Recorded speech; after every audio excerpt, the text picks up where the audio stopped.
But I wanted to do a deep dive as to why Karachiites have not been showing up to international games and local games. Now, the crowd in Karachi has been bad for years. Today, in a home game, which is supposed to be like deemed as the El Clasico of the PSL, which is Lahore Qalandars versus Karachi Kings, about 10 to 15% of the max capacity showed up. So I'm talking about like 3,000 to 4,000 people were there. Stands were not even half empty. Some of them were completely empty. Some of them were 30-40% full, especially the square leg ones were a bit more full than they were the fine legs. Sorry, the mid on and mid off ones were, which were the VIP ones, I assume. So there is definitely a miscalculation or a disconnect between the fans of Karachi and these leagues and these organizations. So I wanted to do a deep dive into what's happening. And just off the bat, there are some critics trying to just bash the city of Karachi, being just trying to say that this city has lost interest and there is no cricket following left in Karachi, which I would wholeheartedly disagree. Anecdotally speaking, just talking to some of the fans, doing a little bit of my research with people who are in the know-how, that's not the case at all. One of the biggest YouTubers coming out of Karachi is Shayan Plays Cricket, and he plays in Karachi. He plays, district level and lower district level cricket in Karachi. He's a friend of the podcast as well. He will tell you 100% the youth is still invested. They still watch games. They still follow games, but they're not showing up to the games. And those are two very different things. And what I did was I basically broke down the three major reasons why Karachiites are not showing up to the games for this PSL and just in general. And I would love to see what your reactions are to these and how you would rate these points in regard to what the situation appears to be in Karachi. I heard somebody say that ticket prices are quite high. And if you have relatives in Pakistan and you want to help them with ticket prices, you can use Sendwave. And you can send them money through Sendwave and use the code SCOREPK to get $10 towards your first transfer. Yes, you are absolutely right. Sendwave is the sponsor of Backward Point this PSL. So this PSL, Sendwave is giving you guys an opportunity to send money back home to Pakistan. When you use our special code SCOREPK, you get $10 off of your first transfer, and this is why you'll want to be doing it. Sendwave has some of the most competitive rates in the market. They charge a no transfer fees and make their money through their exchange fees instead. So there's nothing coming out of your pocket. We've moved our entire, money transferring apparatus over to Sendwave. We send money to our graphic designers and our designers back home who make this podcast actually happen, honestly. And it's been easy, it's been fast, it's been reliable. All you gotta do is link your debit card, verify your identity, and you'll be sending money in minutes. Again, use our code SCOREPK for $10 off your first transfer. And thank you, Sendwave, for sponsoring our podcast. Great segue, by the way. I did not see you coming. Shout out. This honestly. Is why we get paid the big bucks. Big bucks are being paid, honestly. And here we go. So the first reason that the Karachi fans are not coming to the ground. Number one, the biggest, the baddest, the main reason that you and I can immediately shake hands to this, the fan experience. Horrible. Horrible is probably an understatement on that. You and I have had the privilege to watch games, baseball games in capacity grounds that are 50,000. We've been in and out of concerts that have held 55 to 60,000 people at one point. You've seen basketball games at the Rogers, the what is it called now? The Scotiabank Arena, Budweiser stage.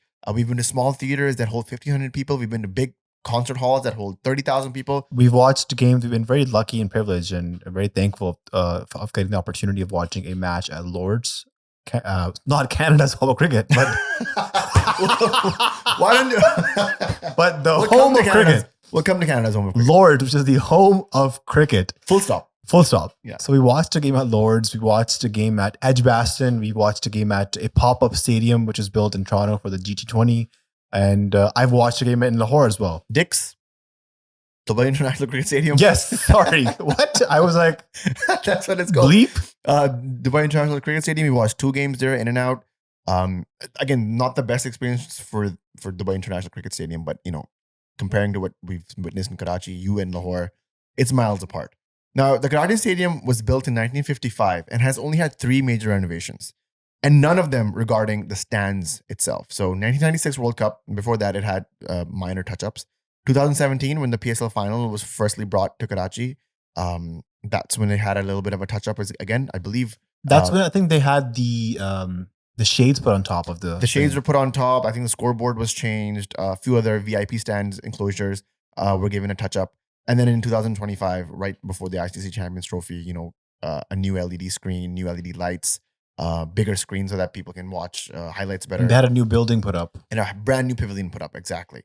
None of these, again, were none of these renovations really targeted the main cause of the dissatisfaction of the Karachi crowd, which was just where they sit, what the view looks like, and how far they are from the action.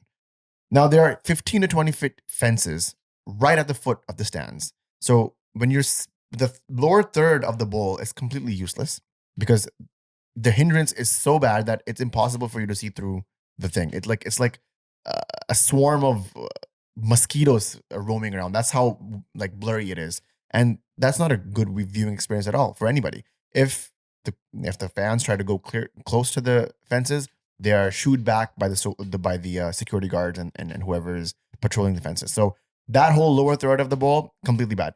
Once you move up halfway through the bowl, now you're so far away from the game that it feels like you need binoculars. Most of the time that I watched the games, I was usually on my phone trying to zoom in to understand what exactly is going on. So you're not part of the action. You're so far away from the action that you feel dissociated with it. Not only that, I had it in my notes.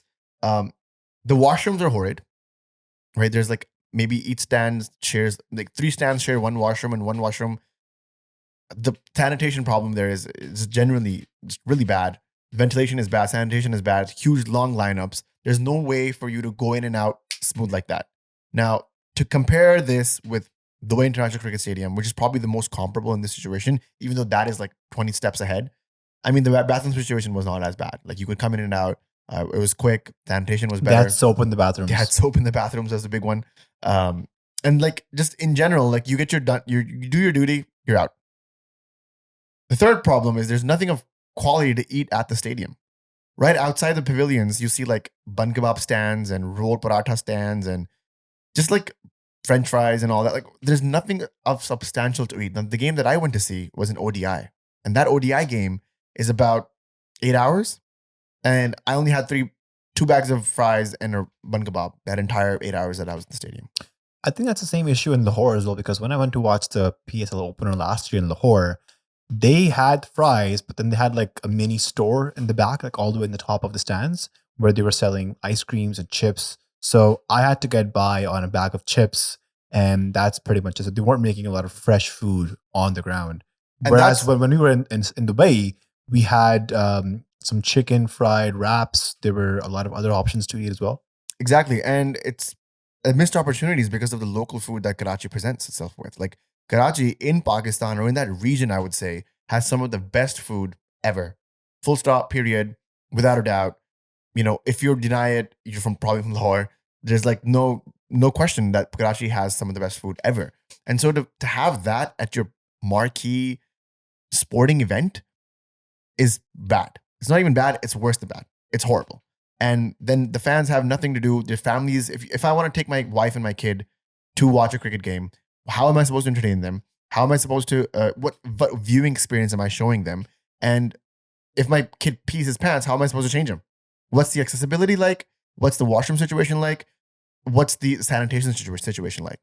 Horrible. All of it. Every single thing from this time you step into the stadium to the time you step out is bad. Now let's talk about stepping into the stadium, because the number 2 point is getting into the stadium is absolutely a mess. There is no parking. There's no public transport in the city, which is, mass transportation in Karachi is already abysmal. There's no shuttles or ease of movement, and no parking complexes to park your vehicles. So the best that you can do is probably take an Uber or Kareem or one of those like in-drive situations, and that will put an extra 1,500 rupees cost on your already 3,000 rupee ticket. So that it's inconvenient. It's absolutely a mess when it comes to navigating where you want to stop, where you don't want to stop. Then when you do get dropped at the right location, because there's only one gate that actually allows you to go into the stadium, you could be, let's say if your gate is gate number 8, which is all the way across the stadium, you have to still be dropped at the front of the stadium to get through, then you walk inside across. So if you're a person of disabilities, or if you need accessibility chairs or any of that, forget about it, right? So when you get dropped at the right spot, the walk from the drop-off location to the gates are long. And then there's extreme security checks. I counted at least 5 the time that I went to Karachi Stadium, one every 200 meters, and it's the same checks all over again. So is it redundant, or is it like are they basically incapable of checking the people the first time with authority? Whatever the reason may be, as a consumer, as a fan that's going into the stadium coming out, it's a mess. It's horrible. And you and I felt that when we were at Dick's, the Wayne International Cricket Stadium. It was, the amount of checks that they were there was like equivalent to almost Karachi, and it was horrible. And, people still, it was the last checkpoint, I believe, when you and I were going to see Pakistan, India, and people still had water bottles and power banks and whatever contraband that they were not allowed to take. So, like, if that's the level of security that even the last checkpoint is still confiscating stuff, then you have to up the security beforehand, not add more security measures. Correct? Let's say hypothetically, in a situation where I am a middle class man with a middle class income in Karachi, and I have a family of 4, including myself, and I want to go to the Karachi Stadium to watch a match. And let's say my salary is 75,000 PKR. So me deciding to take in a Yango or an InDrive to and from the stadium is around 1.5K. To 2,000, yeah, depending on where you live. Let's say an average match ticket is 1K per ticket. Per person. And I have 4 people in my family. That's 4K. So we're at 6.5K total. Let's say I go inside the stadium and I spend some money on food. Horrible food that's 3 to 4x overpriced. Right. And I spend like 1,000 rupees of food. Probably more. Right. Probably Water more. bottle was 250, I believe. I remember. So on average, I am right now at this point like at 7.5, 8K. 7 to 8K. Yeah, that's 10% of my income for that on just one day. And that too, it's not worth it because the experience is so bad that I'll probably go back home with trauma from the whole entire checking and how bad the viewing experience is. Yeah, and you and I have been on record when we went to see World 11 versus Pakistan A or whatever it was in 2012. Man, we got lathi charged. And if you guys are like not familiar with lathi charges, like it was basically a police barricade. We had the right tickets to go into the right stands, and there was a police barricade, and there was people from other stands and other areas, some with no tickets at all, trying to get in to show for themselves. And these police just took this baton and started like whacking, and we got hit. It hurt a lot. I still remember. We got hit as a 16-year-old. You and I basically, it was like Moses walking through the Red Sea. It was like basically people parted as the police people came through and just started, belligerently hitting the kids. It was mostly kids. And so that's like one of my core experiences going to National Stadium Karachi, right?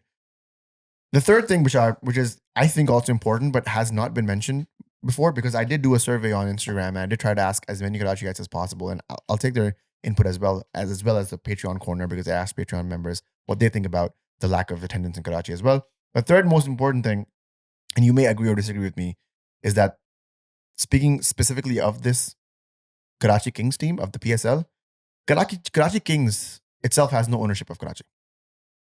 I've heard not from one, but many sources that Karachi Kings does a horrible job representing Karachi.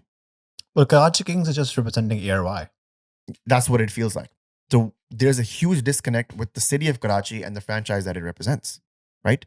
So as someone who works in marketing, as someone who does this podcast, and this podcast requires a lot of marketing, I ask these questions and I have no answers to them. What are the efforts that the marketing team of Karachi Kings is making to Karachiites? Are there any pop-ups with local players? Is there any fan engagement going on? Is there any story building? Is there any bonding between the franchise and the city? None whatsoever. What about billboards? Is there any hype? Is there any ticket giveaways? None whatsoever. Karachiites do not take ownership of Karachi Kings because Karachi Kings does not take ownership of the Karachiites. Why would they show up to a franchise that does not represent them? That, in tandem with basically the past 3 to 4 years of a rotating door of toxic players coming in and going in the Karachi franchise, it feels like this whole city has been disenfranchised with their own franchise. They have no relation to it. They have no story to be attached to it. I take a similar situation of our own home city. We live in Toronto.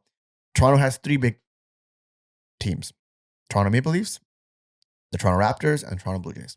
I don't really follow hockey. I'll follow it when it's, playoff time. So we'll see then. But as a Jays and Raptors fan, they are completely involved in everything I do. I cannot go to the shawarma place to Osmos without seeing Raptors' face on the wall. So they have ingrained themselves into the DNA of Toronto. The players live here. I'm not saying that this is what has to happen with the Karachi Kings. It's a 6-week tournament. So I don't expect that kind of commitment, but I expect something. It seems like PSL comes into Karachi. It's a fad for 6 weeks. Not even, because this year they only got 4 games or 6 games. It comes in. Karachi Kings is sort of supposed to be an automatic, because if you're from Karachi, you automatically support Karachi Kings. And you and I, being from Karachi, are a prime example of how that is not true at all. You and I sort of forgave or what is the word I'm looking Forgo. for? Forgo, about what the past tense of that? Forwent. We released our forfeited our association with Karachi Kings 5 years ago, man. 2020. I went to PZ. You went to Islamabad United. We both ended up 2 years ago. Sure. We both ended up in Islamabad United last year, and now we're still IU boys. I think Karachi's example of marketing is sending Babar Azam, Imad Wasim, and Mohammed Amir to Nida Yasser's morning show and having them dance and cook some food, or to launch the PSL 10 trophy at the Jitu Pakistan Ramzan show. That's not what it is, man. That's not what it is. Those are all just subsidiaries of ARY. And so Karachi Kings have to make a decision. Is this an ARY team or is this a Karachi team? You can say anything about any other team. Lahore owns Lahore Qalandars. Islamabad owns Islamabad United. Peshawar owns the Zalmis. I'm not really sure about Quetta because we haven't really seen a lot of games being played there, but I'm assuming a lot of the Quetta fans who are cricket fans in Balochistan own Quetta as well. They have already lack of representation, as we see in the media every day. So this is something that puts them on the map. What does Karachi own? Karachi does not own Karachi Kings. Most of the fans that I know that I've seen around in Karachi don't rep that team. They'll go to Multan Sultans, they'll go to the Zalmis, they'll go to IU. Very few Karachi fans are actually Kings fans. And that's the problem why Karachi Kings plays at their home stadium, but people don't turn up. You give them bad infrastructure, you give them a bad fan experience, and you basically have no reason for them to show up. Why would they show up? I think it's also because the Pakistan team right now isn't doing well. So just the general cricket pulse in Pakistan isn't conducive to supporting or watching or going out of your way to watch. But cricket. You can't say that because Pindi is sold out and Lahore is sold out. How? Right? If it was a trend that I was seeing across the board where people are just not showing up to the games, I could agree with that. But it's a Karachi problem. And it didn't start today. It didn't start last year. It's been happening. I asked our Instagram followers the same question, and I was hoping a lot of Karachi guys would answer, and I'm pretty sure that it's a mixed bag.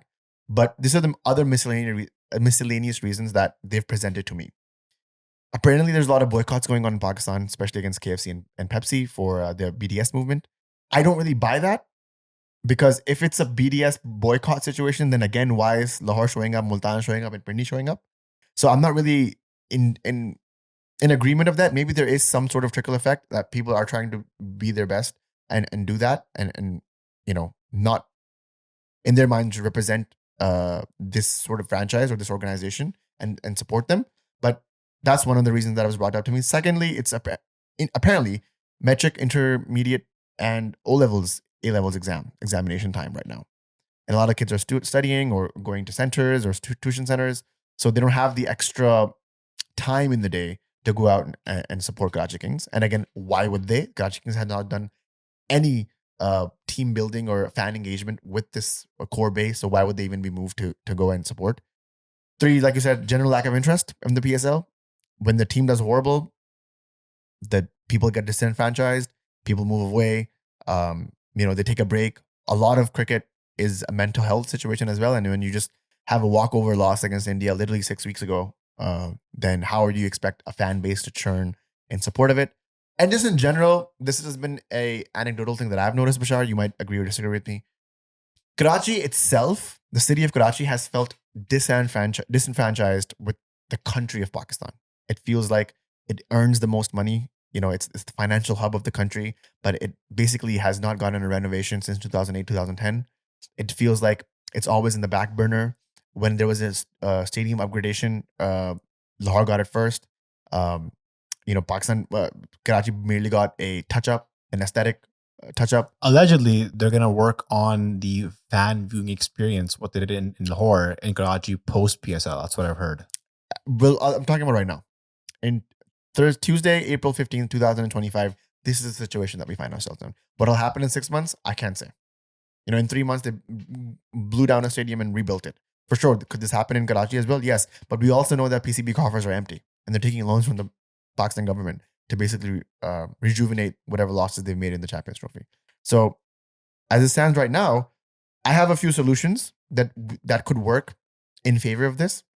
Number one, like you just mentioned, a massive upgradation process similar to the one in Lahore. I think that is high time that the two biggest cities of Pakistan should get a modern day stadium which reflects modern day cricket and modern day sporting events, not a 1955 carcass. One of our editors went to watch the England versus Australia match in Lahore, and he sent me footage of the view from his stands. And he was so close to the boundary, and like Jofra Archer was in front of him. It was like what we witnessed in Dubai International Stadium or in Lords or any of the other sporting events that we've seen, where you're actually a part of the action. So you feel the pulse of the game seeping through you as you participate in the viewing experience. Right now in Karachi, you're not a part of the viewing experience. The viewing experience around the ground is not catered to the fan. It's catered to the broadcasters. And if that happens, then, well, Karachiites will watch that at home and have a good time. Do you know what I mean? Yeah. It's not just the upgradation situation that it needs to happen. The stands have to move closer to the game. Right now, this is the same problem in Lahore as well, and I've seen this across the subcontinent. India is probably the only country, and maybe a few stadiums I've seen in Bangladesh and Sri Lanka that have done this, where the stands have basically gotten closer into the bowl of where the cricket is being played.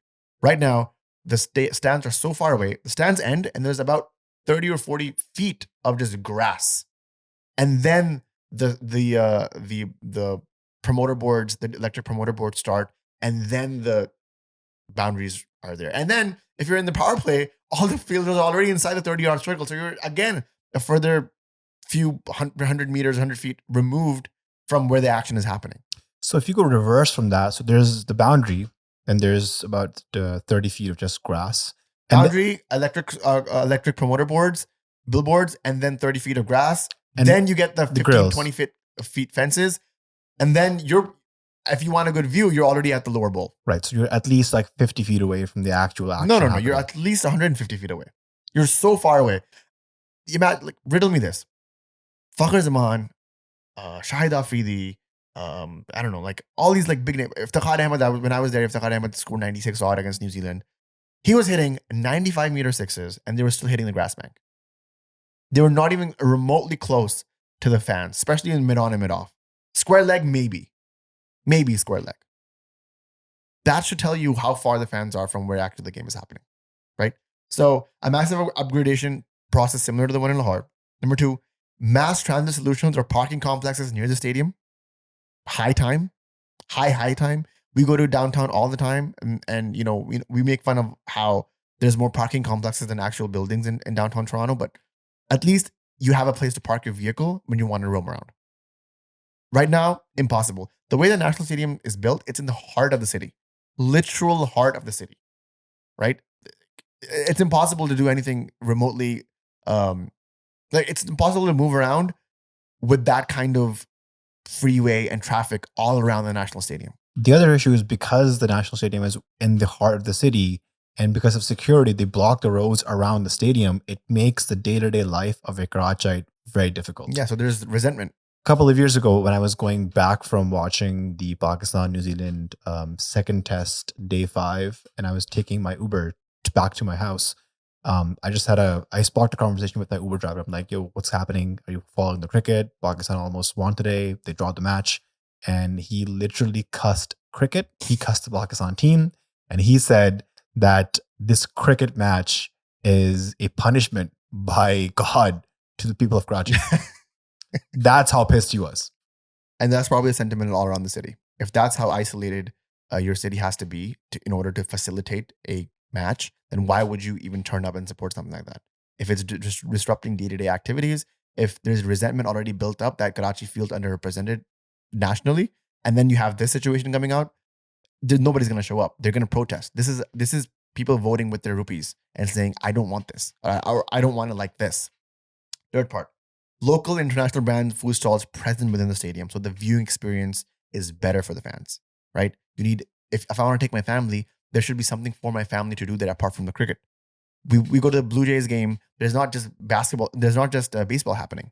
There's fan events and there's halftime shows and there's T-shirts being thrown and food stalls and viewing experiences. And like you and I took our parents to see a Blue Jays game. They don't know anything about baseball, but just being in the Rogers Center, just being in that arena with just the stands and the ground and the lights and the dome opening and closing, like it's an experience being there for 3 and 4 hours, just enjoying the vibes. People should come to the cricket just to enjoy the vibes, like they do in the UK, like they do in South Africa, Sri Lanka, India. It's just a day out. For Karachiites, that's not the case. You need to figure out parking, you need to figure out security situations, you need to figure out movements, you need to figure out what you can and cannot take into the stadium. It's horrible. And then once you go in there, there's overpriced French fries. You know what I mean? So international brands, local brands take part into the food stalling of it all and make a lot of money. Nobody wants this to be a cheap endeavor. People want to make money off of this. This is a really good opportunity to do that. Second last point, and then the last point is where I'm going to wrap it up. If the last point happens, I think everything will fix itself. Second last point is the Karachi Kings need to work year-round in Karachi to remain a force within the city. They need the local players to engage with the fans so they feel like they're a part of the city narrative. Right now, Karachi Kings is an outsider that is hogging the name of the Karachiites. It does not represent the Karachiites at all. I mean, they tried to sort of make an effort this year with the anthem, which is good. I mean, I like the anthem. I don't know about you. Asim Azhar and Talha Yunus. Asim Azhar doing his best Jack Harlow impression and Talha Yunus doing his best Drake impression. Talha Yunus said, there's one line in that song where Talha Yunus says, "Win or learn." Of course, why not? I mean, it's viral right now. I totally respect that. But that was more of like, oh yeah, these are Karachi. I see these faces. This is the face of Karachi right now. I can relate to that, and that's literally. I'm not kidding. I saw that music video and I was like, do I like Karachi Kings? That question sparked in me. You know, so even though I'm IU for this season, I was like, you know what? With Warner in, some of the players I like, maybe I like Karachi. I don't know. And then we'll come to the game right after this. This performance happened, and I was like, oh no, I'm not really a fan of this team anymore. And then the last point, which will round up this conversation, this deep dive into it. And I'm hoping that a lot of people have stayed because we've talked for about 30 minutes about this, and it's very important that we get to the bottom of this because then we can move on to bigger and better things with the LQ game. If possible, retire National Stadium Karachi and have another modern international stadium ready in the city. I was hearing chats of a new stadium being built in Bahariya town. I've been hearing a lot about that too. I've heard online chatter about maybe a brand new stadium in Defense, Phase 8, near the sea. The Bahariya Stadium we're talking about already. Yes, for sure. And, maybe just completely out of the city with an international hotel right next to it so that players can come in. Bahariya town is out of the city. It is out of the city. So maybe that's the answer. But you gotta retire this behemoth, man. This old dinosaur has given a lot to cricket. I mean, Sachin Tendulkar debuted in National Stadium Karachi. Waqar Younis debuted at National Stadium Karachi. Pakistan had not lost a test match for 30 odd years in National Stadium Karachi until the 2000s. So it's given the city a lot. It's time to give the city something different and something new.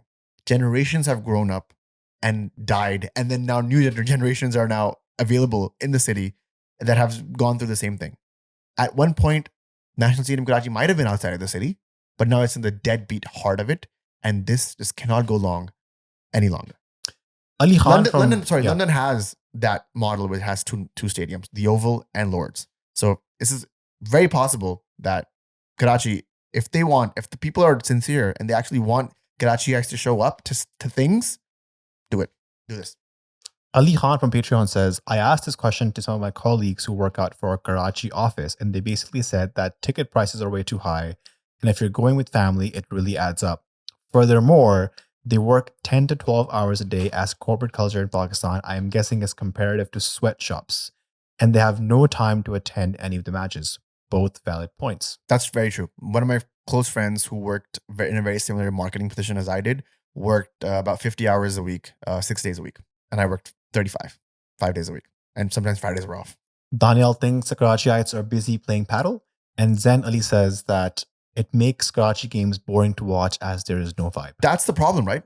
That's the problem. We've discussed maybe not in total agreement, but there is a sort of fan crowd involvement that helps the home team. We've discussed it. This happens in a lot of sports. It happens in the NHL, the NBA. It happens in the Premier League, home and away games. If your home crowd does not show up, what kind of an advantage do you have as Karachiites? Absolutely. I think we should get into the match now. Yeah, I'm sorry. This was important. I hope people stuck around for this deep dive. We've had a lot of questions on our socials, Bashar. People asking us, DMing us, why isn't Karachi showing up? Karachi agenda is very strong for this podcast. We keep mentioning Karachiites, Asaim, Ayubs, Safraz Ahmeds, of it all, Azam Khans of it all. And yet, when it comes to this, why are we not critical of the city of Karachi? And this is why. Because it's not Karachi's fault.